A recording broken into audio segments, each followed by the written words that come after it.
Hello and welcome to OKLApreneur. I'm Dave Deacon. If you're interested in growing a business in our great state and want to learn from Oklahomans who have done it, you're in the right spot. Usually we focus on business creation, but what if someone were to come up to you and offer you a business to buy? We'll see how a business owner in Northwest Oklahoma did just that. So it's really just working with, we have a really great local bank, Right. and working with them and saying like, hey, we've never purchased a business that has, been around this long. OKLApreneur is made possible by these sponsors who believe in growing Oklahoma through small businesses. We are Oklahoma's electric cooperatives, powering the needs of new generations with safe, affordable, reliable, and environmentally responsible power.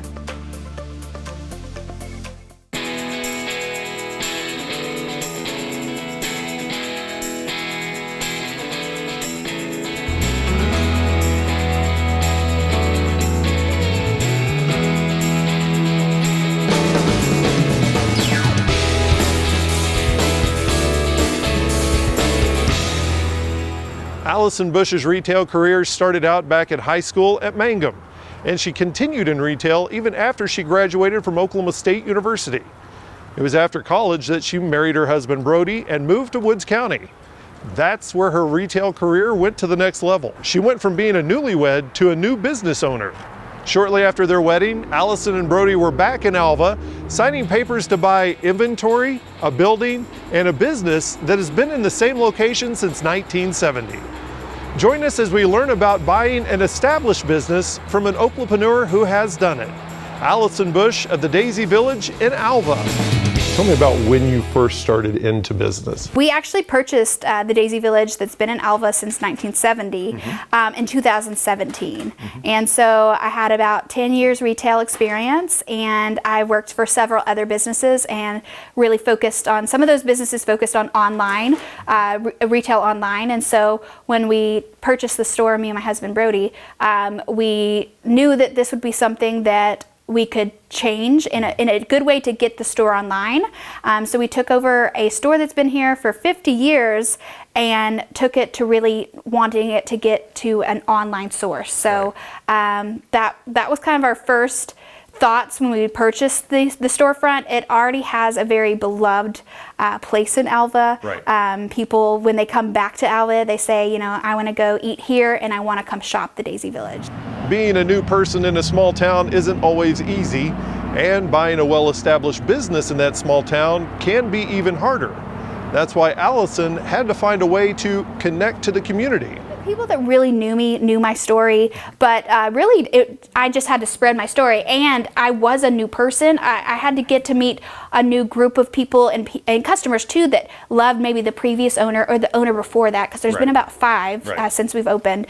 So it's going to be different for a small town than a bigger town, because sometimes in big towns you're just a name and maybe they know you, and it's just, oh, so-and-so, oh yeah, they own this store, But in Alva, it's really precious because people in the town were so welcoming. And on our opening day, to have cookies and flowers and thank you cards, and we're so excited to have you in the community. There was a big open arm feel to that. And when I go to Walmart, sometimes if I even go out and go to Oklahoma City or Wichita, or people are like, oh, you're the girl that owns a store in Alva. Tell me about the transition of ownership from a business that had been here several decades to taking it on, saying, I think we can do it. What did you have to do as far as valuation of the business that you were taking on in that negotiation? Yeah, so kind of a business transition of the books. We looked at all the prior, couple of years, because with the banking side, even though it was a already existing business, I'm going to be a new person to get a loan for that. So we purchased the building, we purchased the business, and it currently had inventory. So there was kind of 3 different parts. When you're going to a bank, you have to have a book of business to show them that it's going to be profitable. The inventory is going to be separate, and then the building itself is going to be separate. And nobody gives you a guide for that. So it's really just working with, we have a really great local bank, and working with them and saying like, hey, we've never purchased a business that has, been around this long. And so what's going to benefit us in the long run to make sure that not only that the store, if I own it 50 years or if we decide to sell it after, so many years, that's going to be the best for that amount of years. And so they really helped us put a path to what we thought we wanted to do. And the books of business, definitely that was a variant. We had to have that. And then also for us too, it let us know that next year, that first year, we should be on track. Like this is quarterly, this is where we should be to make sure that we have our ducks in a row to have great inventory at the holidays. And there is a science behind retail, and nobody gave me that book. I didn't get a book for that. So it was like okay, so I know I want to make this season great, so these are the things I need to do. But when purchasing the business, it was kind of those books of business and knowing the history and knowing what some of the best sellers have been. And what I talked with our previous owner, and she just let me know, she gave me insight to this is what you need to look forward to, and this is what I know some customers wanted. But you'll get to know each customer, and she just said if you cater to your really great customers, you're gonna be around another 50 years. When Allyson took over the business, she knew that she'd have to adapt to grow. All of this while focusing on the customers who helped grow the business into what it is for nearly 5 decades, and also growing new customers all over the world. We've talked to several entrepreneurs across the state, and they've said a lot of it has been listen to your customers. They'll tell you what you want. But then again, they also are coming to you for a little bit of variety too, something that's new to them. Yes, yeah. I mean, totally. We listen to everything everybody has to say. It's a lot of people too. A lot of people give you their opinion, and we too source out. When I go and travel places, I know if I love it, I can share that love with my customers and it'll catch on. And several of our products are things when I'm traveling make my life easier. And then I find out, it's maybe a small business that we can carry. And so that is just crucial, listening to your customers, but also doing your own research. And just, if it doesn't work, you can't let it get you down. You just have to change your strategy and understand that okay, we're going to try something different. How do you feel about retail, like managing your stock? I mean, I come from a service background. Stock kind of scares me. But so what's your approach to buying different items, knowing and hoping that they'll sell? It's knowing what your numbers look like and being able to say, okay, maybe 50% of our inventory comes in the fall, and at Christmas time and really December, we need to mark it down so we don't have our holiday items left over after Christmas.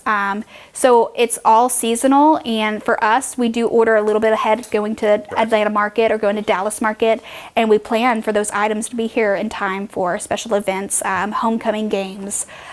So it's scheduling too. The girls and I all work on knowing these are the events we're looking at for the next 3 months. So definitely it's a month ahead or at least 3 months ahead to make sure that you have the things you need in time and before the customers are even asking for them. When it comes to, if you were to put a percentage on your sales, are you still seeing more in storefront sales or online? We've had the website now for 3 years, and definitely when we first opened it, I was getting a little frustrated because I felt like we weren't doing what we should have been doing. Maybe all these other stores that were kind of our size, I would always compare, but I looked at, why? I looked at why aren't we doing the amount, and what can we do differently? And so right now, where we have grown and the baby steps we took all these last 3 years, we're at that 70-20. And that's a really great, happy spot to be in because our storefront is special. There's a lot more decor and decorating that goes in, but to have that 20% of 3 years, for us, it's amazing. I never would have thought. Maybe it was at 2% when we first started. It was like, if we got a sell on the website, it was like, oh, cool. So it's been training our customers that love us maybe locally and saying, hey, did you know we do in-store pickup the same day on our website? So if you're at your lunch break, you can shop on our website and then come in after your work, and it's already ready for you, packaged, ready to go. So a little bit of training, but that 20%, we're proud of that. Seems like a storefront retail business is harder to keep going nowadays, especially with such a strong online presence with, you know, all of the big names out there. Yeah. Why 3 years ago you had to say, I don't know if that's something that we can do, but you've done it. What's been the biggest lesson that you've learned in those 3 years? For us, the customer experience is key. We want to make sure that customers leave our store and having a special feeling, and making sure that if they're shopping online, it's different than shopping in store. So they get one-on-one experience. We know customers by their name. That's a very specific and special trait that we have. We also know their sizes. Maybe they like polka dots, maybe they like stripes. We also can cater to the customers and do special ordering. So if we're sold out of something, we know Sarah maybe wants it, we can say, okay, we're going to order this in special for Sarah because she needs it for a Mother's Day gift, and we know we can deliver it, and that keeps our customers too from reaching out to other bigger vendors and offering that special customer experience. And so we can take what the bigger guys are doing wrong and we can control it here and build upon it. So that's been mega. I mean, it's scary to know that you know, all of a sudden you could lose your customer base and maybe be out of business. And for us too, Amazon, the Amazon effect, a lot of those bigger businesses have been struggling against Amazon.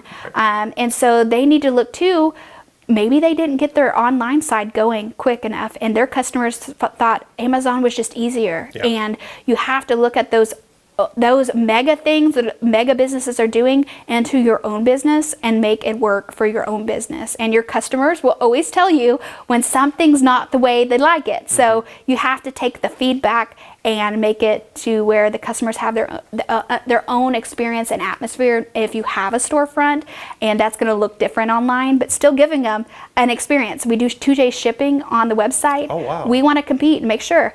And two, if they call us and they need it the next day, we will ship it next day and make sure they have it. So you have to customize and know your customer and then be able to take what all the other retailers are doing.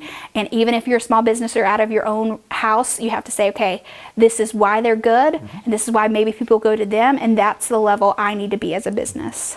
What would you tell someone that has been looking at a business that's already established and they're thinking, you know, maybe if we run the numbers, maybe we can do that? What advice would you have for someone that is looking at buying a business? Look at the numbers. Look at knowing your customer base, knowing the business model itself in and out of what the numbers look like, knowing the inventory flow. Really, those are things we looked at too, is like what was the previous inventory, what's our square footage, can we fit more inventory to make a bigger profit, would that be worthwhile? Because what if people aren't shopping that much? Where do we need to be? And so those were things we definitely took in when we took over the business. And they don't really give you a guide, and so it's those basic things that you're going to have to figure out your own flow, and everybody has a different flow, but maybe your flow works for you, and that's okay. So don't try to just, it might not all come together within a month, and maybe you need a bigger team, maybe it's a bigger business. So we had to definitely look at the customer base and what our numbers look like. But I'd like to say thanks to Allyson and the crew at the Daisy Village, and a special thanks to all the customers who were patient with us while we conducted the interview in the heart of the store.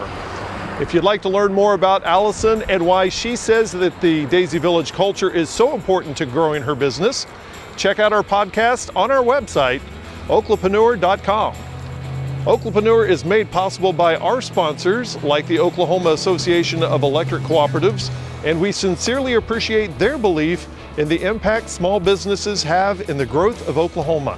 I'm Dave Deacon, and until next time, let's get down to business, Oklahoma.